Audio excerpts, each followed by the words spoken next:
everyone should have a paper at the top that says Breaking Down the Barriers. We are in the 4th chapter of the Gospel of John. And as we have continued to share week after week, John is different. John is unique out of the 4 Gospels. Matthew, Mark, and Luke are all what we call synoptic Gospels, which mean that they give us a synopsis. They give us an overview of Jesus' life. And in those 3 Gospels, they basically tell the same stories. Now, they will give us a few little extra details in one that's not in another, but overall, they tell basically the same stories of Jesus' life. But John is different. John is more personal. John gives us lots of details, and in John, this first part that we're going through really is telling us about the first week of Jesus' public ministry. Jesus has came out of the wilderness, out of the temptation. He has started his public ministry, and the first 3 chapters that we went through really was telling us how that John the Baptizer was the forerunner. He was the last prophet to live, and he was the one who paved the way for the ministry of Jesus. Yet John understood his assignment. He understood that for Jesus' ministry to launch and for Jesus' ministry to be successful, that John's ministry had to decline. That his ministry basically had to go away, and he was okay with that because he knew what his mission was, and he was there to assist Jesus in his ministry. And so at the close of the 3rd chapter last week, we saw where John said that I must decrease so that Jesus can increase. And we see that happen in his life. Here in the 4th chapter, someone read for us the first 9 verses of the 4th chapter of John. Therefore, when the Lord knew that the Pharisees had heard that Jesus made and baptized more disciples than John, though Jesus himself did not baptize but his disciples, he left Judea and departed again to Galilee. But he needed to go through Samaria. So he came to a city of Samaria, which is called Sychar, near the plot of ground that Jacob gave to his son Joseph. Now Jacob's well was there. Jesus, therefore, being wearied from his journey, sat thus by the well. It was about the 6th hour. A woman of Samaria came to draw water, and Jesus said to her, "Give me a drink," for his disciples had gone away into the city to buy food. Then the woman of Samaria said to him, "As if that you, being a Jew, ask a drink from me, a Samaritan woman, for Jews have no dealings with Samaritans."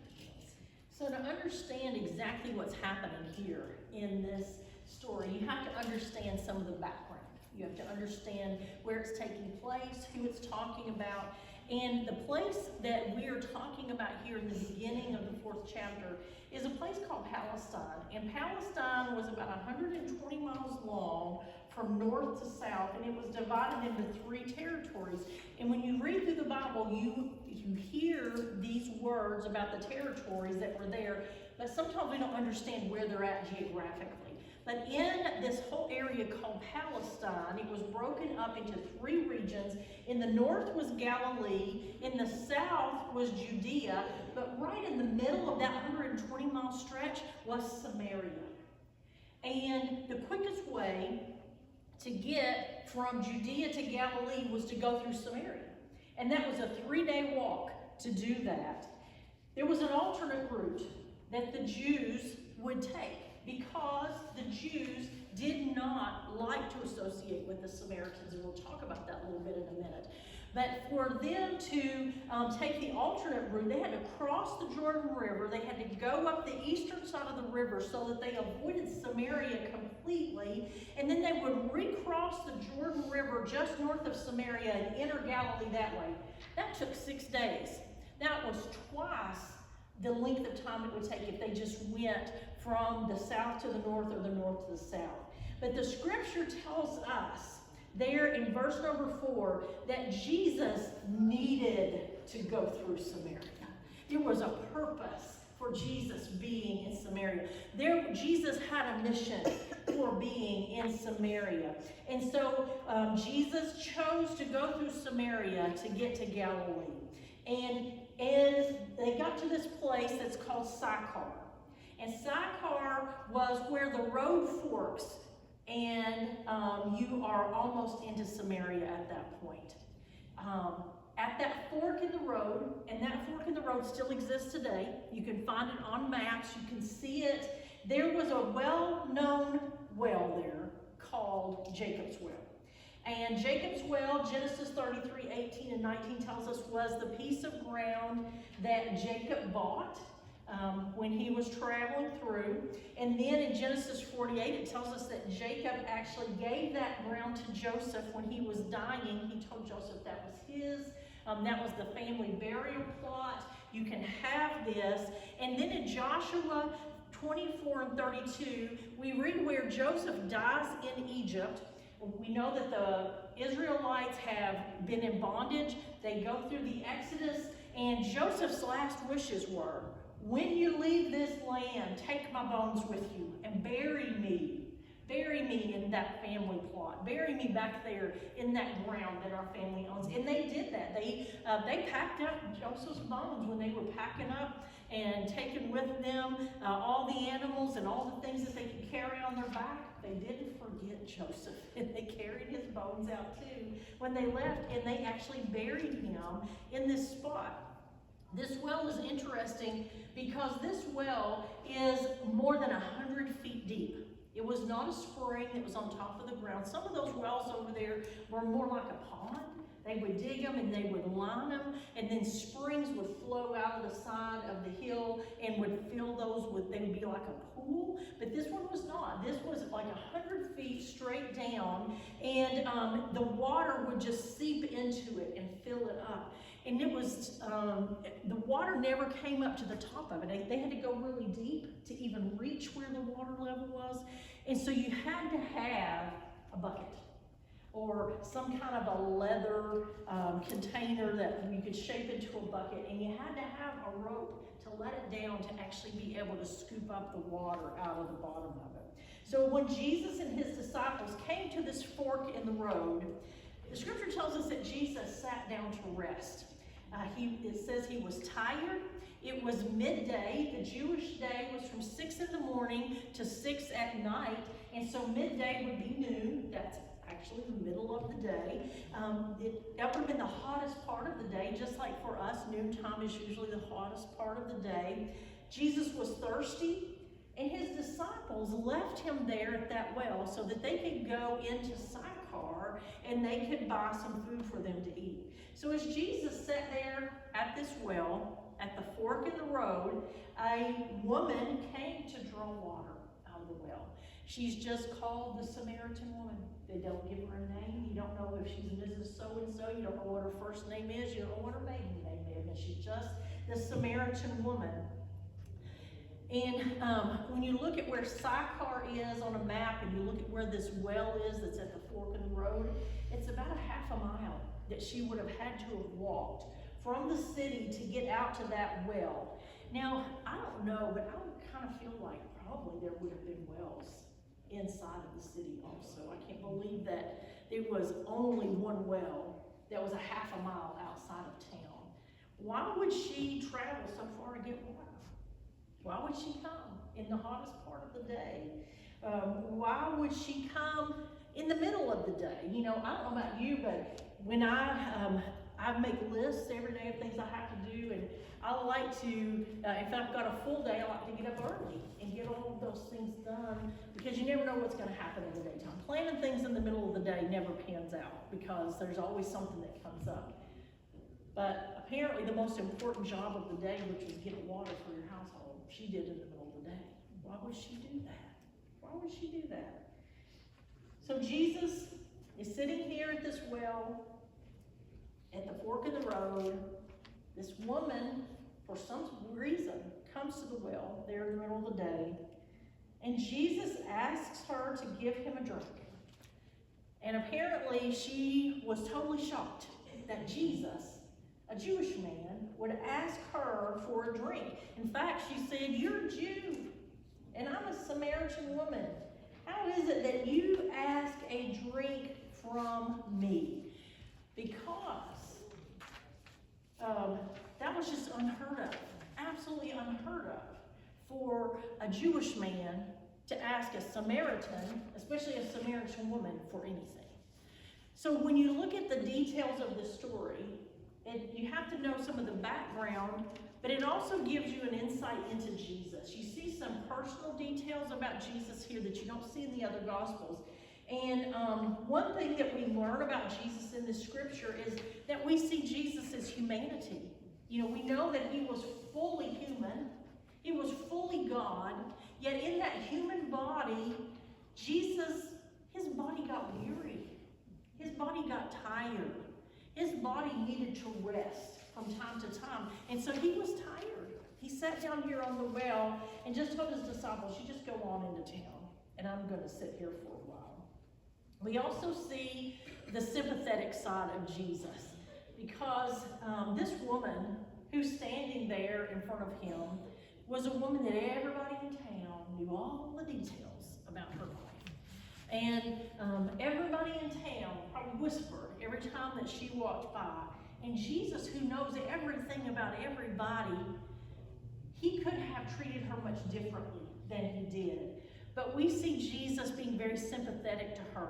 Instead of being degrading to her, instead of being hostile toward her and telling her to get away from him, instead of shaming her and being critical of the choices that she's made, instead of condemning her, Jesus was very sympathetic.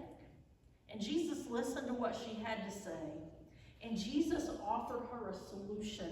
He offered her a better life than she had ever had before. And the amazing thing is that probably all of this woman's life, men had taken things from her. And here was a man who wanted nothing from her and wanted to give her something. Wanted to give her something valuable. Wanted to give her something that would make her life better. And that's the sympathetic side of Jesus that we see there. We also see that Jesus is in the barrier-breaking business. We live, it's human nature to build walls. It's human nature to isolate ourselves and to build walls and to put labels on people. And, you know, we do that. We talk about conservative Christians. We talk about liberal Christians. And we get into these camps and we fight with each other. We talk about Republicans and we talk about Democrats. And when we don't want to mingle with people in different political affiliations, we talk about rich people and poor people. And, you know, we kind of demonize people who are rich and say, you know, they just ran over everybody and that's the only way they could get that kind of money. And sometimes we talk about poor people and say, well, if they just didn't waste all their money, they wouldn't be poor. You know, we put all these labels and divide people up and say all these kinds of things. And Jesus was not about any of that. Jesus was really about breaking down the walls. He was about taking the barriers away. He was about allowing people, he was about seeing people as people, seeing them as humans, seeing them as souls that have eternal value, not putting a label on them, not having division, not separating people. And I think we need to get back to that. We need to get back to not building barriers and putting labels that divide us out. Even in the church world, you know, we really don't need to have all these signs that say Baptist and Methodist and Presbyterian and all of those things, because suddenly that divides us. And Christ's body was not meant to be divided. His body was meant to be united and to work together. And Jesus was all about breaking down these political barriers and breaking down these religious barriers. And one way he was doing that was by talking to this woman. First of all, just being in Samaria was breaking down some barriers as a Jewish man. And then talking to a Samaritan, that was breaking down more barriers, because the Jews and the Samaritans had been fighting since 450 BC. The Samaritans, I don't know if you know the history behind the Samaritans and how they came to be the Samaritans, but they were supposedly part of the Jewish nation. And when they went into Babylonian captivity, there were people who didn't get captured, didn't get taken into Babylon, but they somehow stayed behind and they lost their paperwork, basically. They couldn't prove what tribe they were a part of. They couldn't prove their lineage. They couldn't prove their heritage as Jews. And when they came back out of captivity, the Jews who came back from captivity, they still knew what tribe they were a part of. And they could say, you know, I'm the tribe of Benjamin, and I'm the tribe of Gad, and I'm the tribe of whoever, and you don't know who you are, you're not a part of our tribe. And so suddenly there was this big fight, you know, we're God's people, but you don't accept us.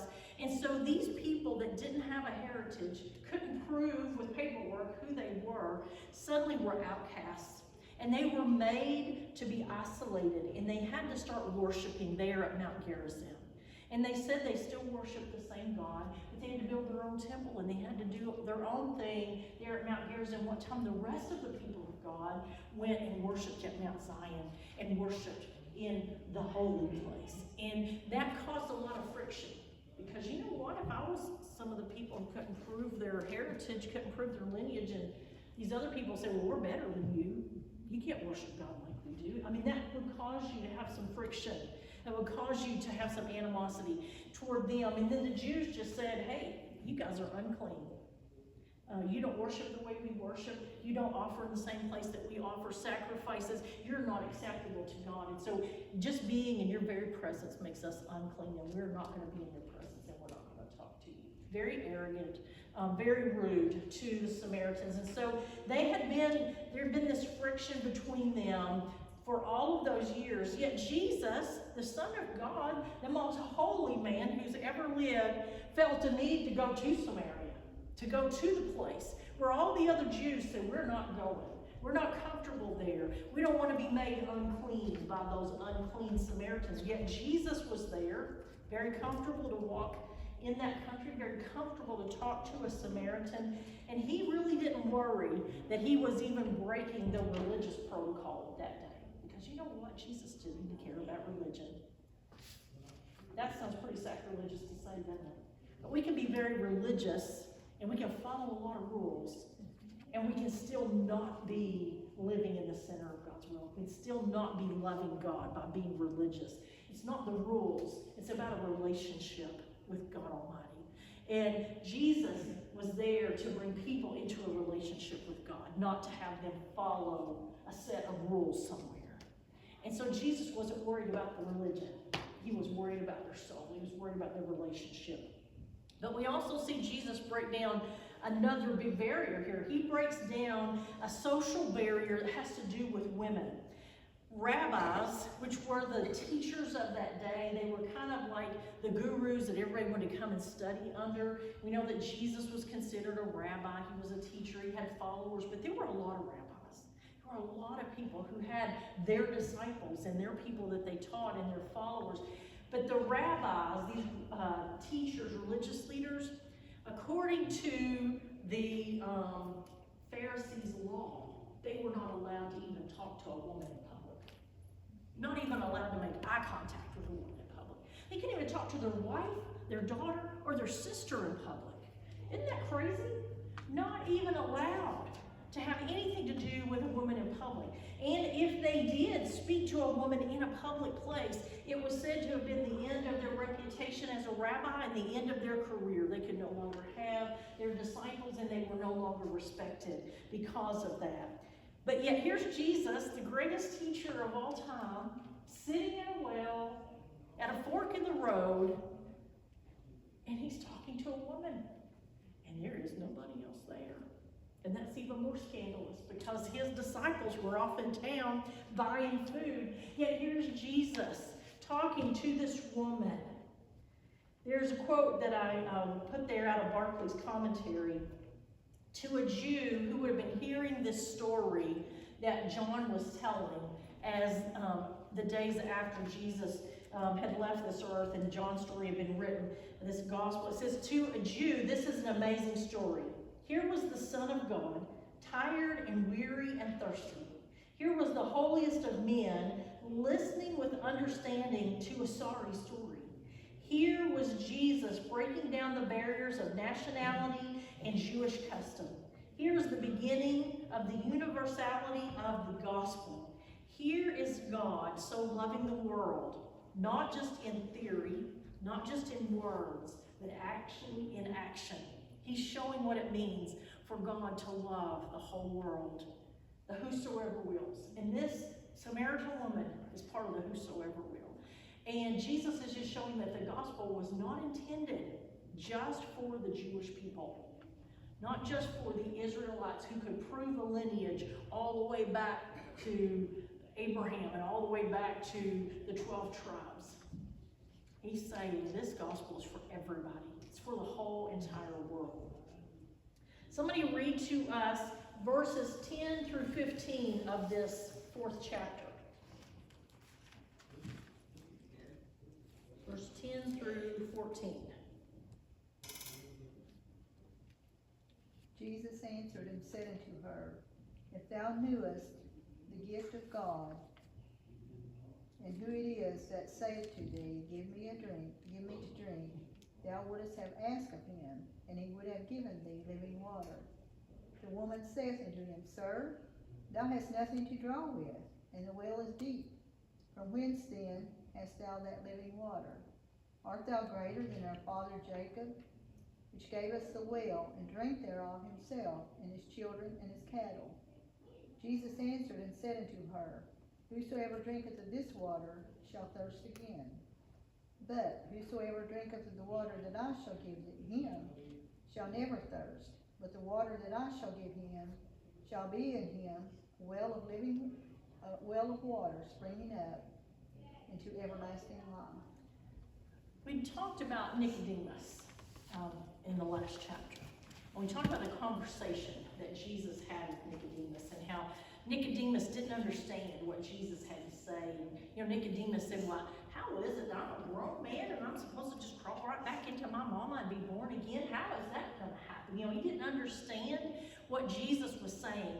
And you see the conversation with the Samaritan woman has the same pattern as the conversation that Jesus had with Nicodemus. Because just like with Nicodemus here, Jesus makes a statement to this Samaritan woman. She doesn't understand what Jesus is saying. Then Jesus says it again. And he says it in a little bit more detail. And she still misunderstands, just like Nicodemus still misunderstood what Jesus was saying. But then, just like with Nicodemus, Jesus begins to explain in a way that helps her discover what exactly it is that he's talking about and causes her to look at her life and move to what Jesus is saying to her. Just like Nicodemus had to listen and think through what Jesus was saying, and Jesus was pushing him to think through it and to discover it on his own. It's one thing for somebody to tell you, you need to be saved. People can tell you all kinds of things, but until you figure that out for yourself, until you can work through it and that becomes a reality in your life, it doesn't really mean anything. And that's what Jesus did with Nicodemus. He made that needing to be born again a reality.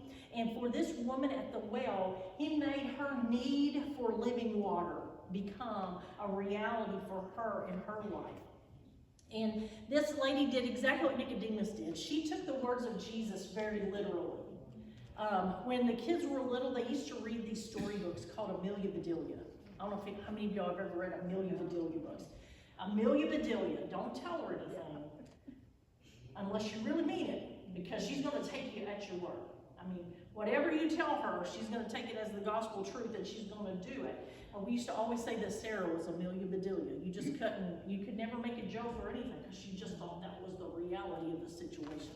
This lady right here took every word that Jesus said literally when really she needed to understand them spiritually.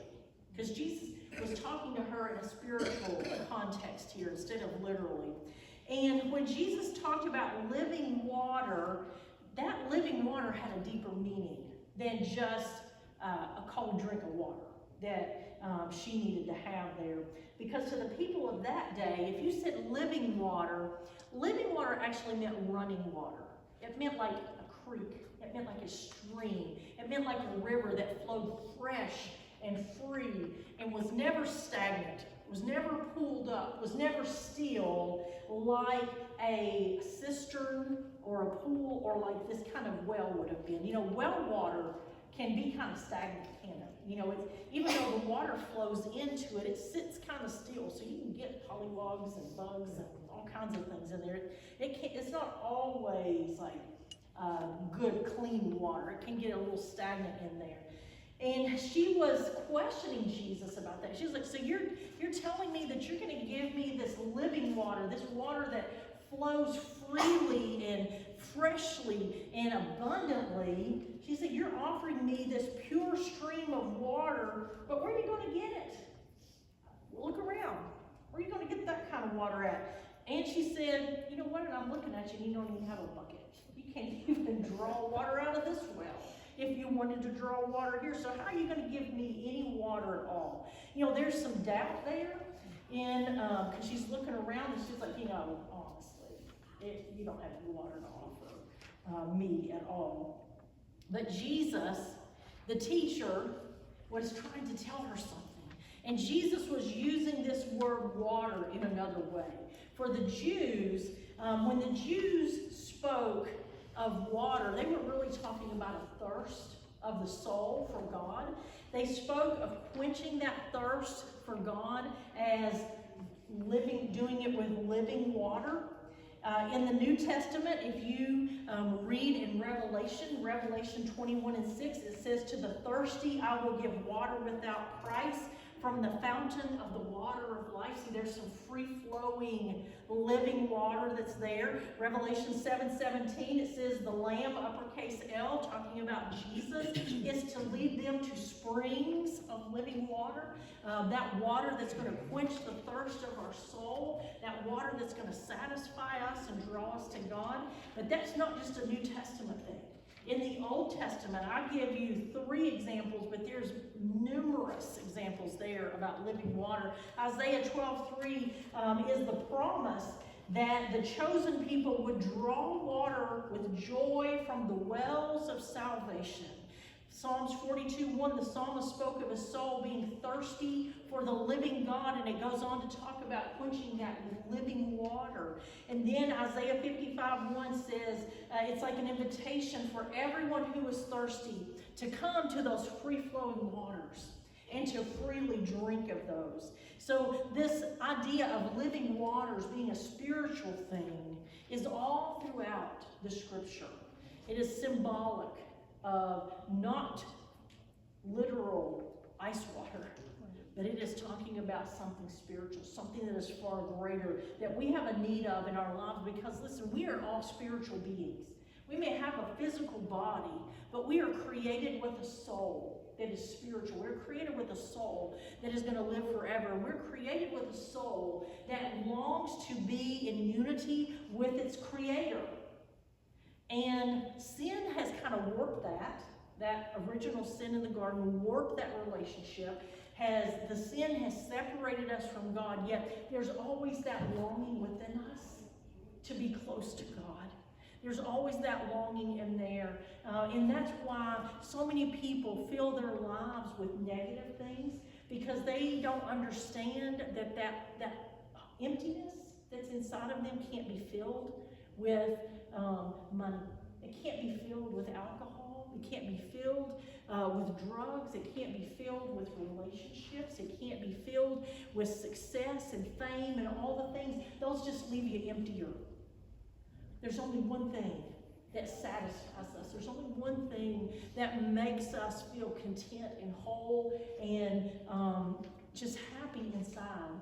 And that is a relationship with God through his son Jesus. And when we're in a right relationship with God, then that's when those living waters flow into us and satisfy us. And Jesus makes a very bold statement to this lady here at the well, because they're talking about this living water and she's questioning him about it.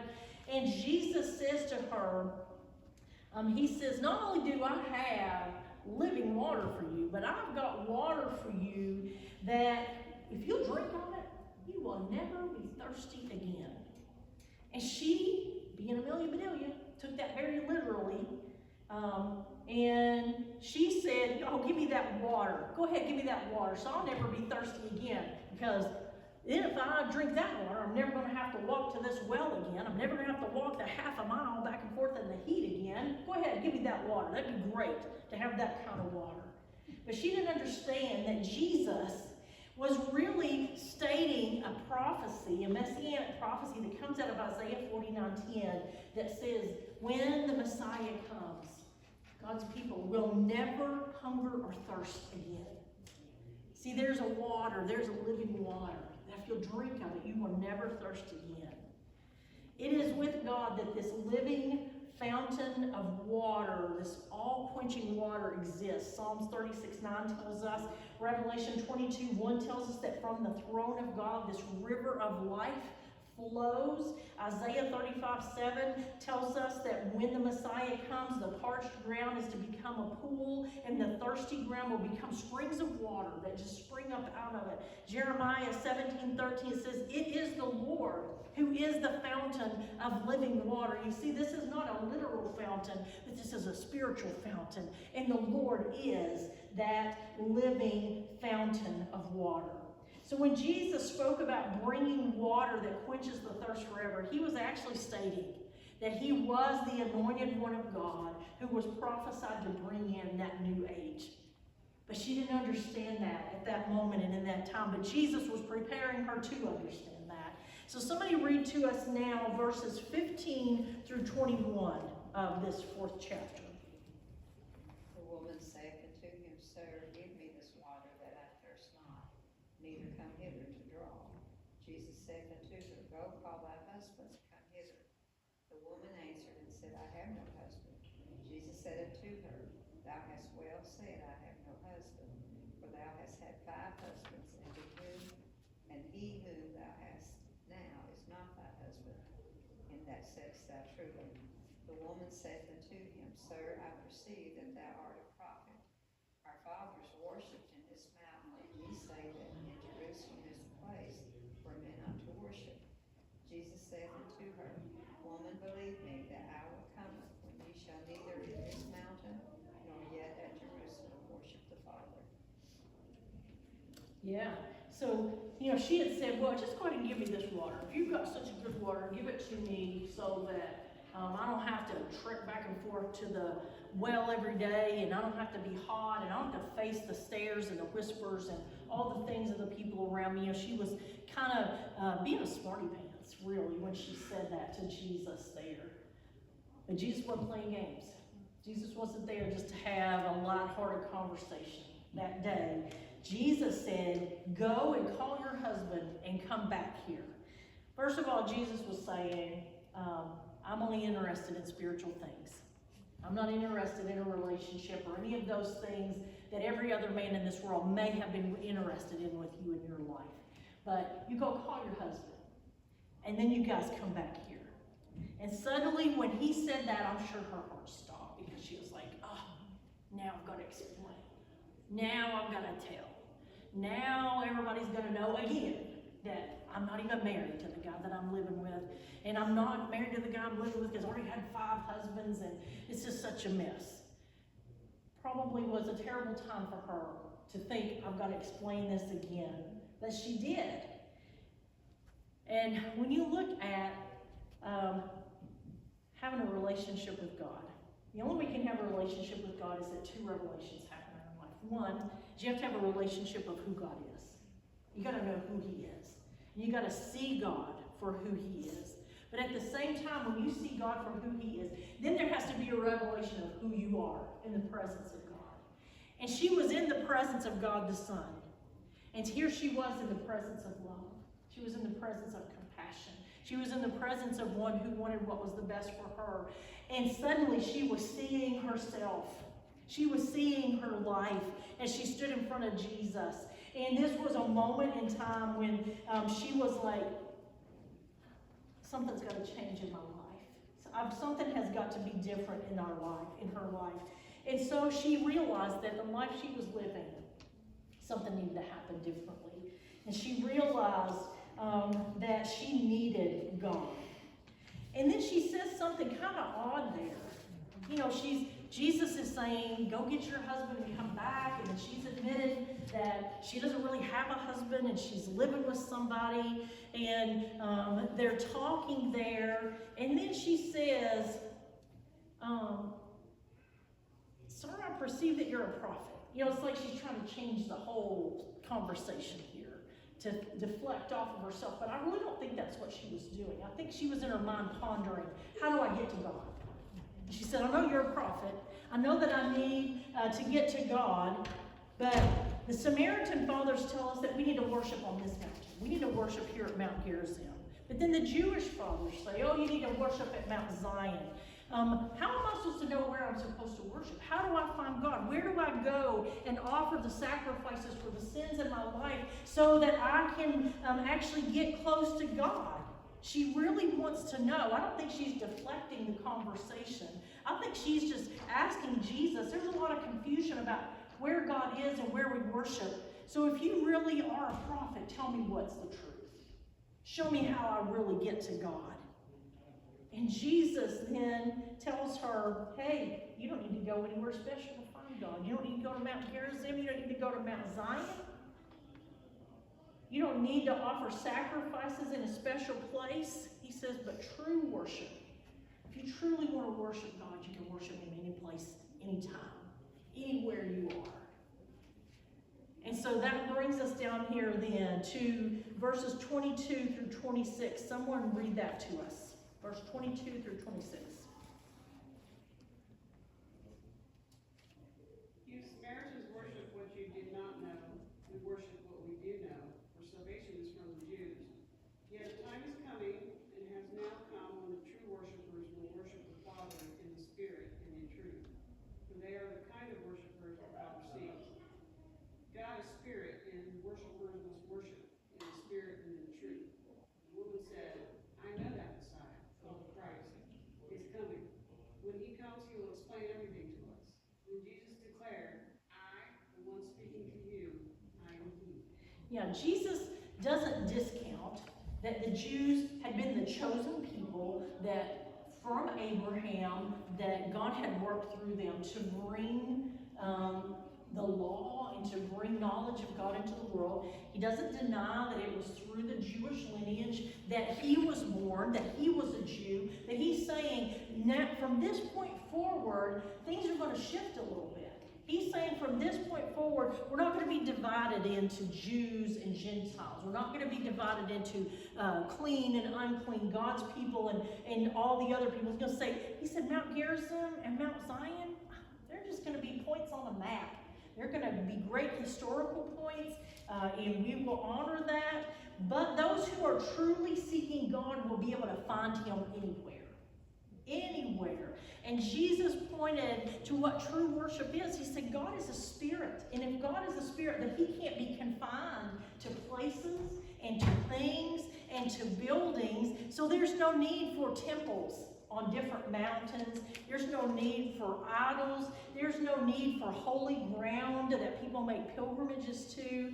He says if God is a spirit, then those physical animal sacrifices are not going to be sufficient for God anymore. There needs to be a spiritual sacrifice.